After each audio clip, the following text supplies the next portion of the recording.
Hoy en día, hablar de adolescencia no es solo referirse a esa etapa de la vida entre la niñez y la juventud, ese concepto creado a principios del siglo XX que reconoció a esta fase de desarrollo con sus múltiples crisis biológicas y mentales. No. Hablar de adolescencia en el año 2025 es hacer mención de una miniserie producida y distribuida por la plataforma Netflix, misma que desde el día de su estreno, 13 de marzo, no ha dejado de estar presente un segundo en las conversaciones de todas las redes sociales desde múltiples perspectivas: sociológicas, tecnológicas, culturales, familiares, escolares y un larguísimo etcétera. Pero eso sí, siempre con el reconocimiento de la audiencia por el impecable trabajo y la impecable calidad en la producción de sus 4 únicos capítulos. Este éxito no es gratuito. Entre todas las miradas que se pueden dar a esta serie, aquí apostamos por conferirle los valores que caracterizan al movimiento Slow Media, una forma de entender a los medios de comunicación que hace énfasis en la creación y el consumo lento, pausado, en y con conciencia. Yo soy Raquel Guerrero Viguri, experta en la reflexión audiovisual, divulgadora, y me encanta que estés aquí, en el TV Podcast de Ratona de TV. Bienvenidas, bienvenidos a esta segunda parte, a este complemento, digamos, en el abordaje de otra serie tan famosa y tan mencionada y tan gustada, que evidentemente era necesario darle su espacio y era necesario darle continuidad también a los 7 puntos del manifiesto que empecé en el podcast anterior, que si no lo has escuchado, te invito a que vayas a escucharlo. Es sobre la serie de Severance de Apple TV y ahí mencionó cuáles eran los 7 primeros puntos de este manifiesto y te cuento un poco más sobre la historia de qué son los slow media. Y pues cuál es la relevancia y cuál es la necesidad de también tener estos medios lentos como parte de un movimiento social, de una iniciativa que, como dicen en el texto Slow Media, Comunicación, Cambio Social y Sostenibilidad en la Era del Torrente Mediático, de Alejandro Barranquero,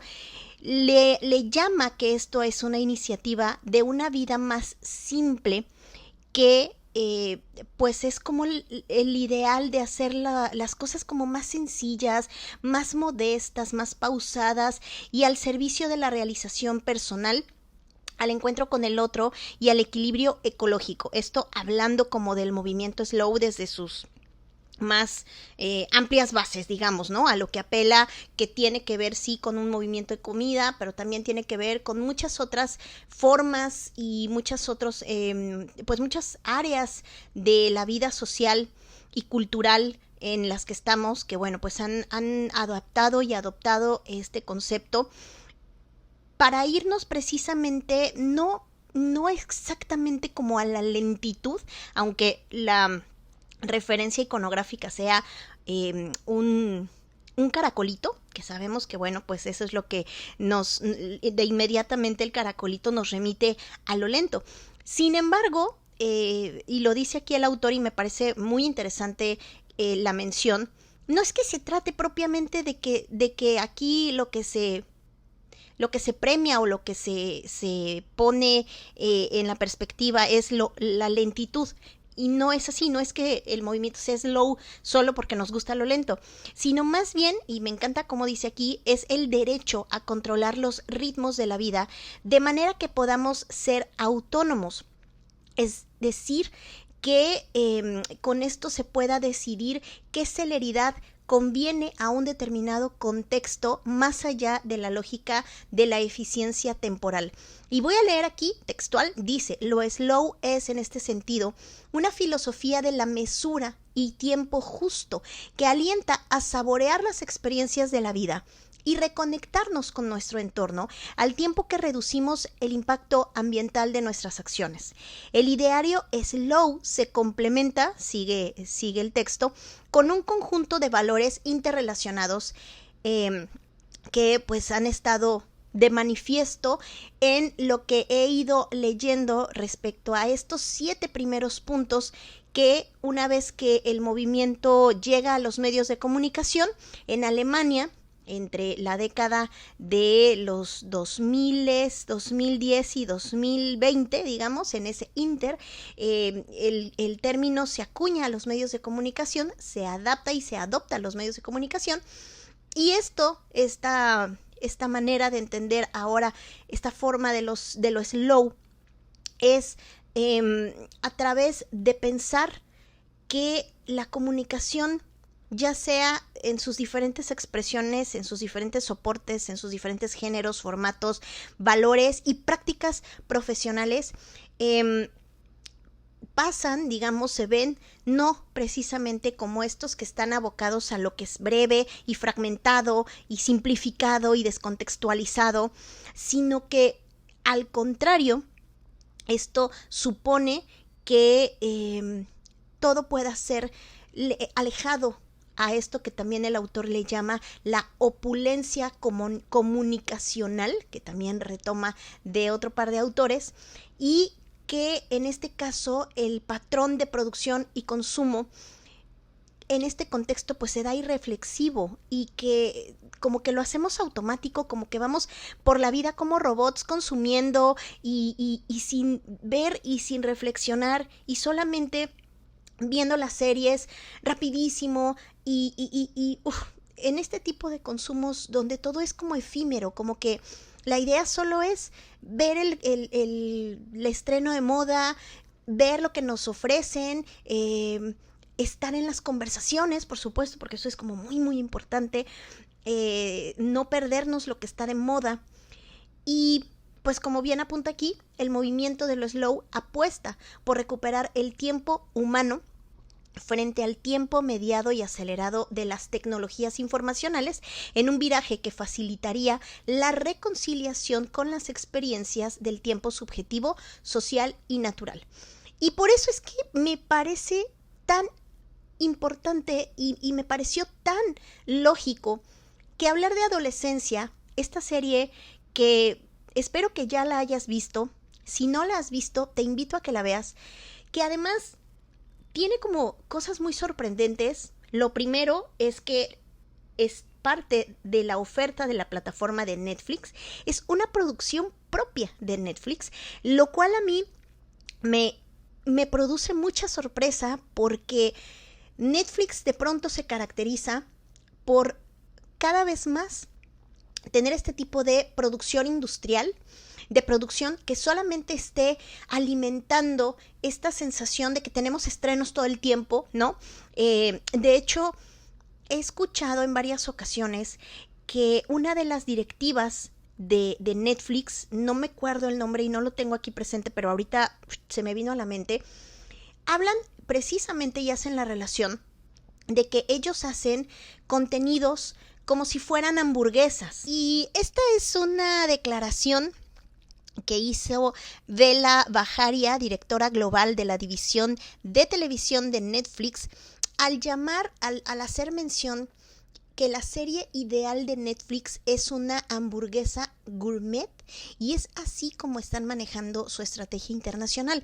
Lo curioso es no quitarle esta idea de que la hamburguesa, por más gourmet que sea, pues es hamburguesa, ¿no? Y todo lo que puede significar este tipo de declaraciones, en donde ella menciona queremos convertirnos en HBO más rápido de lo que HBO puede convertirse en nosotros. Y todo este rollo de hacerlo todo rápido, ¿no? Incluso tienen esta idea conforme a lo que ha implicado la expansión global de esta plataforma, pues a generar contenidos regionales, pero también bajo esta idea y bajo esta perspectiva de que pues son hamburguesas, pero sí, algunas pueden ser muy gourmets, pero pues no dejan de ser hamburguesas, ¿no? Y es interesante, digo, eso ya es meterse en otra historia, no estamos aquí para hablar de la estrategia de Netflix, sino para hablar de adolescencia, que es parte de la oferta de Netflix y que es una producción que sale directamente de la división británica, regional británica de Netflix, y que se compone de 4 capítulos únicos, es una miniserie en realidad, y que si de verdad, a lo mejor no la has visto, pero estoy segura que por lo menos has escuchado o leído algún tipo de conversación alrededor de esto, porque desde el día de su estreno, esto ha sido como una bola de nieve, o como, no sé si el concepto de bola de nieve esté bien dicho, pero sí ha sido como algo que ha ido creciendo. Yo he visto cualquier cantidad de conversaciones en redes sociales, una igual de válida que la otra, desde las muchísimas perspectivas para contar la historia que se narra y cómo decidieron narrarla en esta serie, que básicamente te van mostrando. Todo empieza cuando llega la policía a arrestar a las 6 de la mañana a un niño de 13 años, a un adolescente de 13 años, acusado de asesinato. Y todo lo que vemos, los 4 capítulos, pues giran en torno a lo que sucede con este chico, ¿no? Cómo se va dando toda la parte desde él, ¿no? Desde lo que vive, desde sus papás, desde el policía o los policías que están investigando si realmente este chico es culpable o inocente, desde el mismo chico algunos meses después y la psicóloga que está tratándolo. Y, híjole, no quisiera yo aquí dejar de lado cómo es que esta conversación de verdad ha implicado un montón de miradas. Desde, por ejemplo, lo que tiene que ver con la parte tecnológica, ¿no? La exposición de los adolescentes a pantallas sin tiempos, sin controles, lo que están viendo, la manera en cómo se comunican, los lenguajes que ocupan ahora, cómo le dan un sentido a los emojis para poderse poner de acuerdo sin que los adultos sepan realmente de qué están hablando, aun cuando los mensajes pueden ser visibles en cualquier red social. Cómo es que esto nos está llevando a las preguntas de si hay una paternidad responsable frente a este tipo de casos que, como el del chico, pues no son únicos, y que en realidad el creador de esta serie, que se llama Stephen Graham, que es el actor principal, además del chico maravilloso de 13 años llamado Owen Cooper. Stephen Graham es el creador de esta serie y es quien, a partir de lo que estuvo leyendo y de algunos casos que llamaron su atención, que venían en los periódicos y en las noticias, planeó y armó esta serie, planeó el guión de esta serie, y ha sido un fenómeno tratar de entender cuántas revisiones puede haber desde el tema que se plantea, el causal de por qué el chico posiblemente asesinó o no a esta chica, qué lo pudo llevar a eso, cómo están manejando las referencias que consumen en internet sin una supervisión, las paternidades y maternidades que se están cuestionando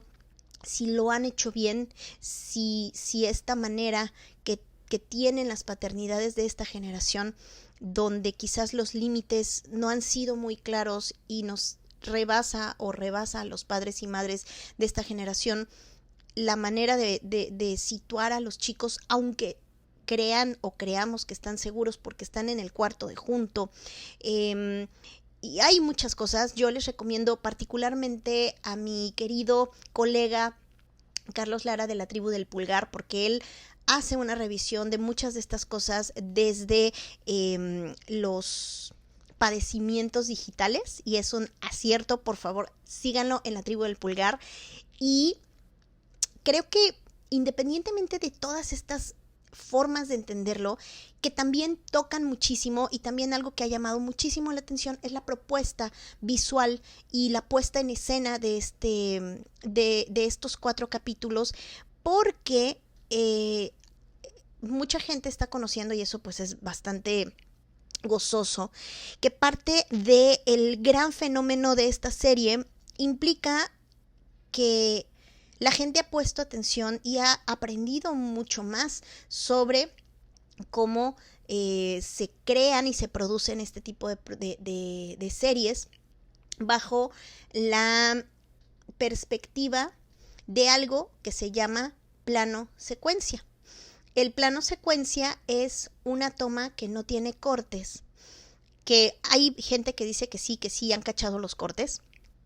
Aquí pues se asegura y la producción sigue asegurando que no, que en realidad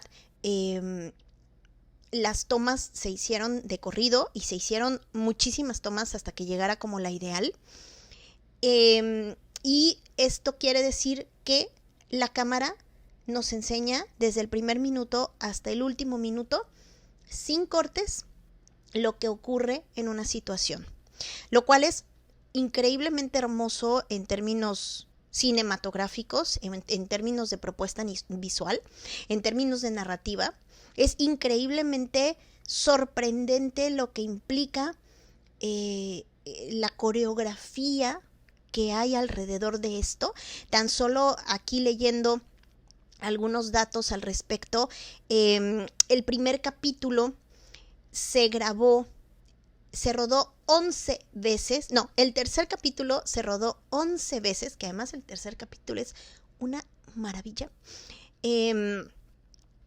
Hablan de que el primer episodio fue en una segunda toma, ambientado en su mayor parte en una comisaría de policía y que se grabó en el primero de los 5 días de rodaje del episodio. Solo el segundo episodio se rodó durante la toma 13, o sea, después de la toma 13 dijeron, este es el bueno, y se utilizó un reparto de 370 extras. Ahora sí, el tercer episodio se rodó 11 veces antes de que el director de fotografía, que es Barantini, estuviera satisfecho con lo que estaba pasando entre los dos actores, que además el episodio 3 realmente más bien a mí me dio esa impresión y después lo leí y creo que la apreciación es así, que parece más bien como si estuvieras viendo una obra de teatro que se está grabando con una cámara. Y el cuarto y último episodio se grabó durante la toma 16.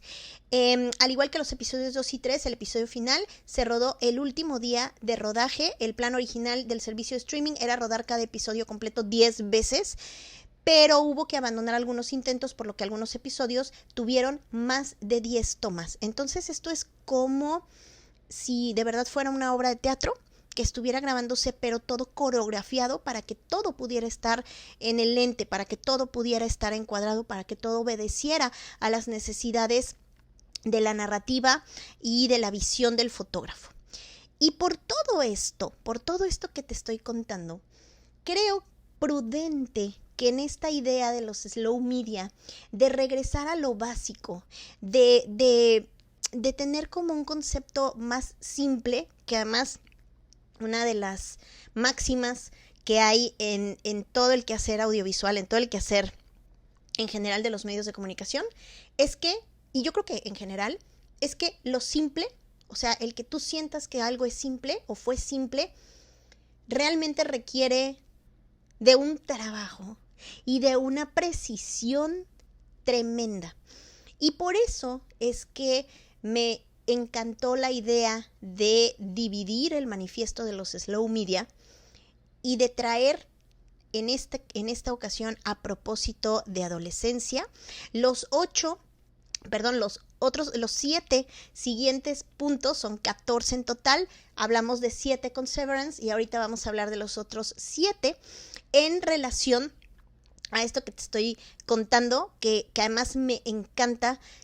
poderte compartir esto de adolescencia, que además te insisto, y como lo mencionaba en el capítulo anterior, en el episodio anterior, pues aquí no estamos hablando ni de mi opinión, ni estamos haciendo un análisis propiamente de la serie, sino más bien ajustarlo a este concepto por todo lo que los valores de producción implican y traen, y además lo que no nada más ha implicado en términos de lo que se ve en pantalla, sino lo que ha sucedido detrás de las pantallas con lo que estamos haciendo las personas alrededor de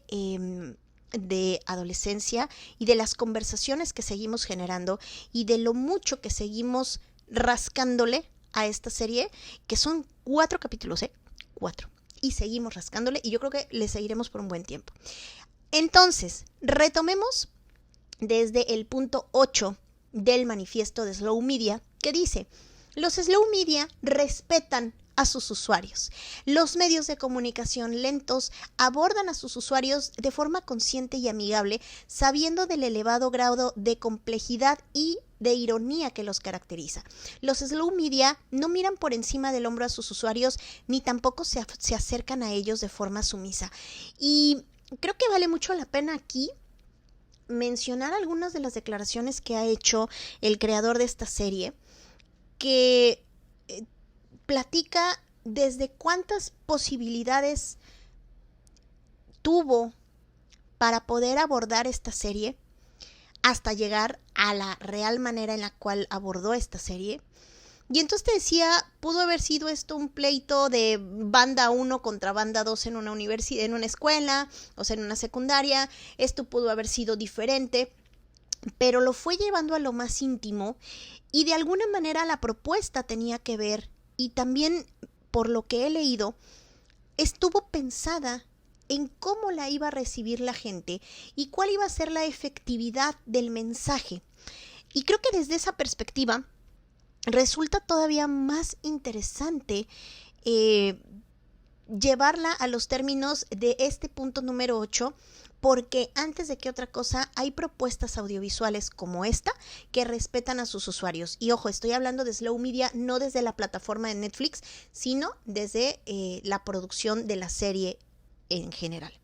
El punto número 9, los slow media se difunden mediante recomendación y no mediante publicidad. El éxito de los medios de comunicación lentos no se basa en una presión publicitaria asfixiante en todos los canales, sino en recomendaciones de amigos, colegas o familiares. Un libro regalado 5 veces a otras tantas personas es un buen ejemplo de difusión. Aquí creo que encaja pues como cuchillo en mantequilla, porque algo de lo que ha sido muy curioso con esta serie es que, a diferencia de estos grandes estrenos, blockbusters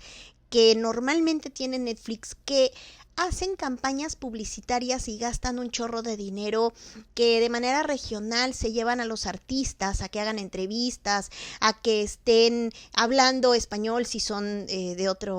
con otra lengua. Todos los influencers los entrevistan y es una labor brutal para que la gente vea. Y es súper curioso que Adolescencia no tuvo ni siquiera una suerte de alfombra roja. No, Adolescencia fue un estreno más de la plataforma. Fue un pretexto más de la plataforma para tener un contenido que podría haberle gustado a un grupo de personas, que en realidad se extendió la fama por el tipo de problemática que se estaba planteando y por el tipo de resonancia que trajo, sobre todo en padres y madres de familia y sobre todo de aquellos que tienen hijos adolescentes. De hecho, yo así me enteré de Adolescencia por una cuenta que sigo en redes sociales de Lost en el Gabacho, que es esta mujer Marisa que se llama, que es muy simpática, pero que está como muy atenta a todas las cosas que están saliendo mediáticamente y que puedan darle pistas de cómo llevar las cosas con sus hijos adolescentes. Y me asustó mucho la manera en cómo habló de la serie, me asustó mucho cómo escuché que se refería a la serie, o sea, dije, ¿qué clase de serie es esta? Me fui a verla y yo terminé devastada. Yo no tengo hijos, pero sí tengo sobrinas y sobrinos, pues. E independientemente de eso, de verdad me pareció maravilloso que estemos hablando tanto de una serie que no ocupó a ningún influencer pagado, que no hubo espectacularidad, que no hubo alfombras rojas, que no vimos a ninguno de los actores dando entrevistas previas, sino que todo esto salió de la repercusión que generó la temática y el desarrollo de la temática a nivel narrativo. El punto número 10 habla de los slow media como algo atemporal. Dice, los medios de comunicación lentos gozan de una larga vida y conservan su actualidad tras años y décadas. No pierden su calidad con el paso del tiempo y en algunos casos incluso pueden acumular una pátina que incremente su valor. Y creo que pasa con este tipo de series que conforme va pasando el tiempo se pueden ir convirtiendo en series de culto, no porque pocas o muchas personas lo hayan visto, sino porque justamente la calidad de su producción, la calidad de los valores de producción narrativos, literarios, actorales, que el chamaco está brutal, es un niño de 13 años, que es su primera actuación en la vida. Y que, paréntesis, también hablan, yo no he visto el capítulo en español, pero también hacen mucha referencia al chico que dobló a, a este personaje en español, y que dicen que pues la experiencia estuvo tremenda, ¿no? El punto número 11 hace referencia a que los slow media emanan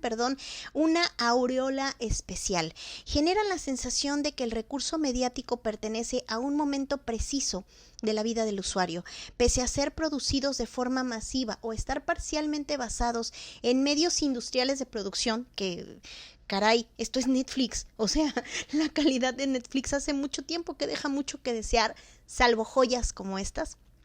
Y por eso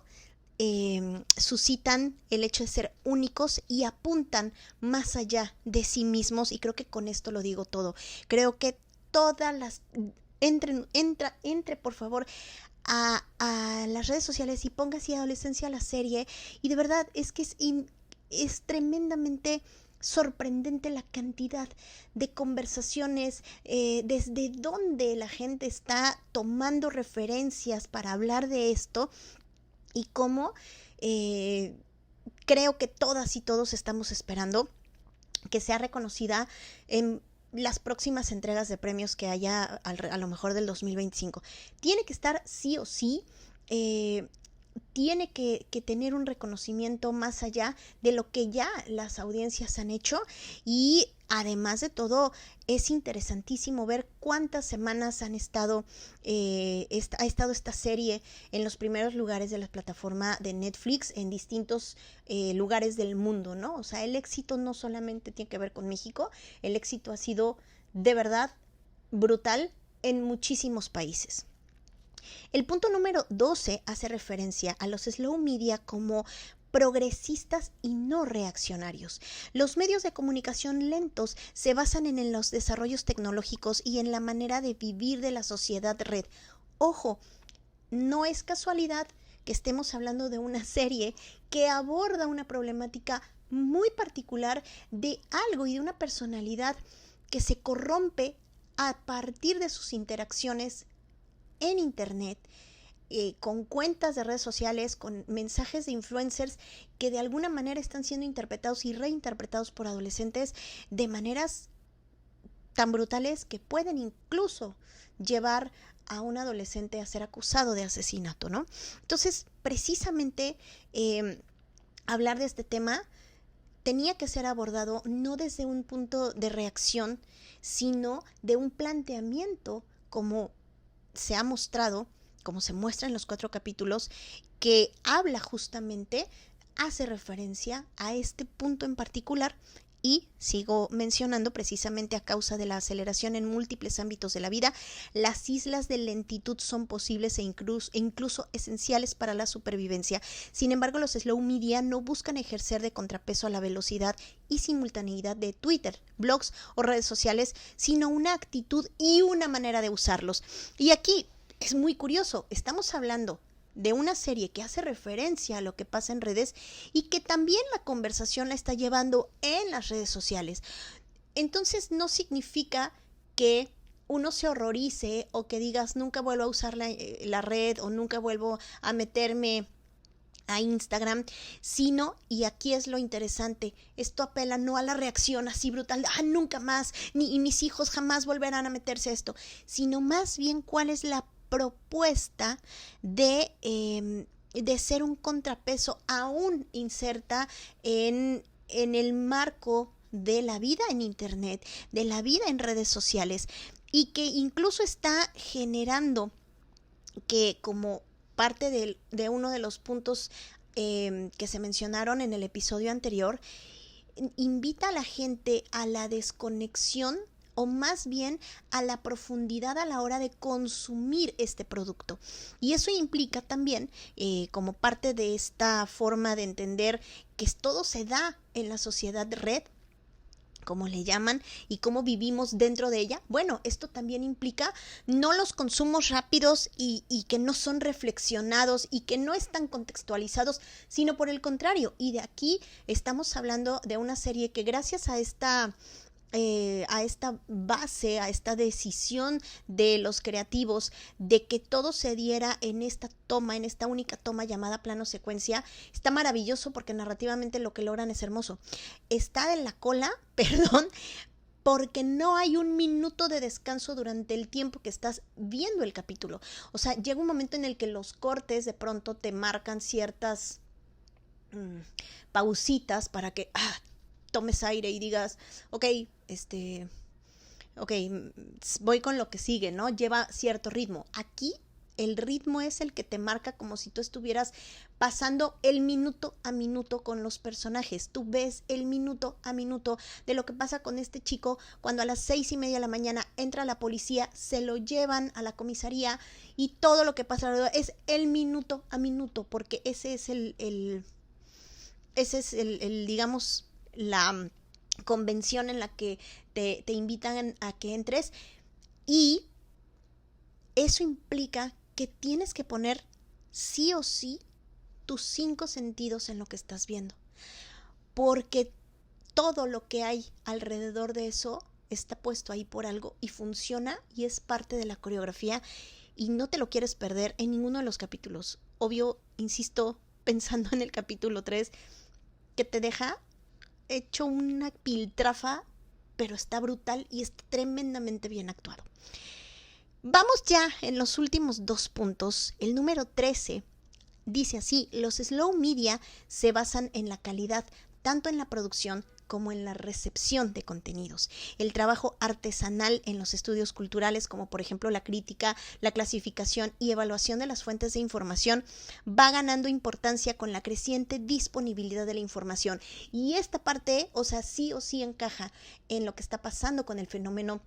de adolescencia en cuanto a la calidad de las publicaciones que se están generando. Cuando se suman padres y madres, psicólogos, sociólogos, expertos en tecnología,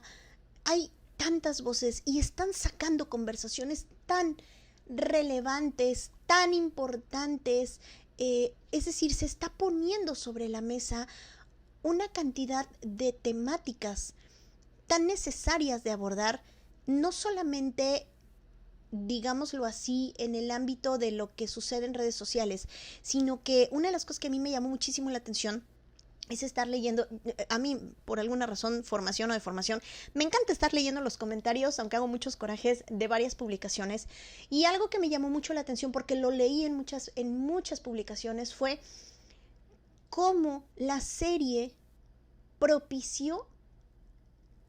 que la conversación saliera de redes sociales y dijeran personas: yo no tengo hijos, pero invité a mi sobrina a verla y platicamos 1 hora de esto. Otras personas que dicen: mi adolescente y yo platicamos media hora sobre la serie y eso no pasa. Es decir, está generando una calidad también en lo que pasa detrás de las pantallas, en lo que ya pasó. Lo que vimos está precioso, bien producido, bien hecho, bordado a mano, y lo que está pasando acá también es un fenómeno que merece estar en el manifiesto de los slow media y obviamente en la reflexión sobre adolescencia. Y por último, y ya para ir cerrando esta edición, este episodio del podcast, el punto número 14, que dice: los slow media piden confianza y necesitan tiempo para ser creíbles. Detrás de los medios de comunicación lentos hay personas de carne y hueso, y eso se nota. Y me fascina cómo cierran con este punto, porque independientemente de que hablando de adolescencia, mucho de lo que yo he leído tiene que ver evidentemente con la forma en la que fue producida y que fue grabada, todos los desafíos que involucró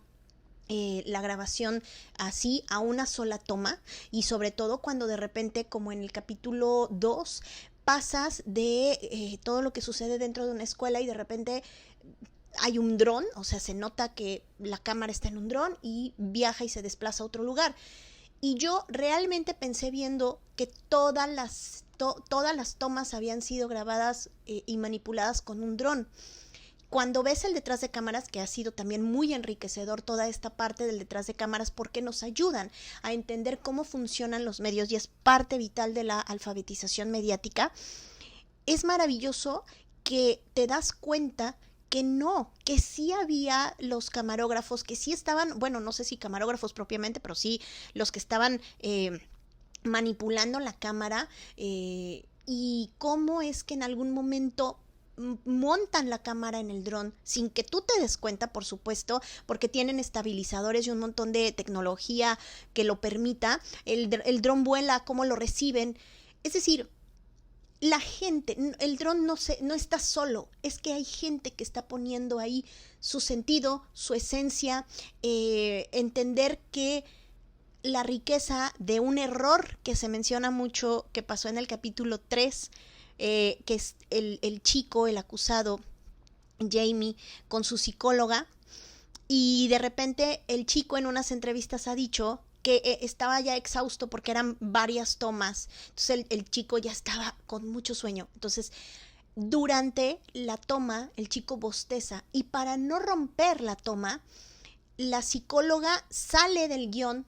y agarra el bostezo, lo retoma como parte de la narrativa, el chico se le ve la cara de Watt, pero siguió. Entonces, ese tipo de cosas que son los humanos, es el actor, es el camarógrafo, es el director, es el fotógrafo. Todo esto, o sea, se ve que esto no fue escrito por inteligencia artificial. Aquí no le pidieron a ChatGPT que hiciera un guión sobre un niño que presuntamente mató a su compañerita porque vio unas cosas en redes sociales. No, y esto es parte de lo que se cocina a fuego lento y lo que hoy en día entendemos que pueden ser estas producciones que son la contrapropuesta a todo ese consumo tan voraz, tan inmediato, en muchas ocasiones tan hueco, que son estas horas que pasamos en TikTok sin saber realmente qué estamos viendo, porque luego no nos acordamos. Compartiendo memes a lo pendejo, que está padrísimo, me encanta compartir memes con la gente y te descerebran padrísimo, pero llega un momento en el que pasas demasiadas horas y luego ni siquiera te acuerdas de qué viste. Entonces, qué padre que también existe el equilibrio en esta en este gran ecosistema mediático, en este gran ecosistema de los contenidos, sobre todo de los contenidos de ficción que existen en este momento, y me encanta que el timing fue perfecto para hablar de Severance en el final de temporada y que se empató con Adolescencia para hablar de los slow media y de esta otra manera también de hacer, de entender y de recibir a los medios de comunicación. Así que te agradezco muchísimo la atención, gracias por estar hasta el final y te recomiendo que me sigas en redes sociales, que me busques como Ratona de TV. Estoy principalmente en Instagram, pero pues también me puedes encontrar en TikTok, en Facebook. Y si te gustó este contenido y si te gusta esta manera de explicar y quieres aún más, te recomiendo que vayas a mi página www.ratonadetv.com y adquieras el curso Más allá del melodrama, descifra el poder emocional de tus series favoritas y cómpralo, adquiérelo, disfrútalo y te aseguro que estas son herramientas para que puedas entender, disfrutar y saborear mucho mejor lo que ves, lo que consumes, lo que escuchas en medios de comunicación y sobre todo lo que de pronto no sabes que llega a afectarte y pues de repente te afecta, como le pasó a Jamie y como le pasa a muchos adolescentes. Y justo trabajo en este momento en algunas propuestas para docentes y que tengan herramientas los docentes de cómo abordar lo que sucede y lo que ven los chicos en medios de comunicación y en redes sociales, traerlos a las aulas y así poder tener mejores ejercicios de reflexión con nuestros adolescentes, porque hoy más que nunca lo necesitamos y creo que adolescencia nos lo deja muy en claro. Yo soy Raquel Guerrero Viguri, gracias por estar en este episodio y nos estaremos escuchando en un TV Podcast más.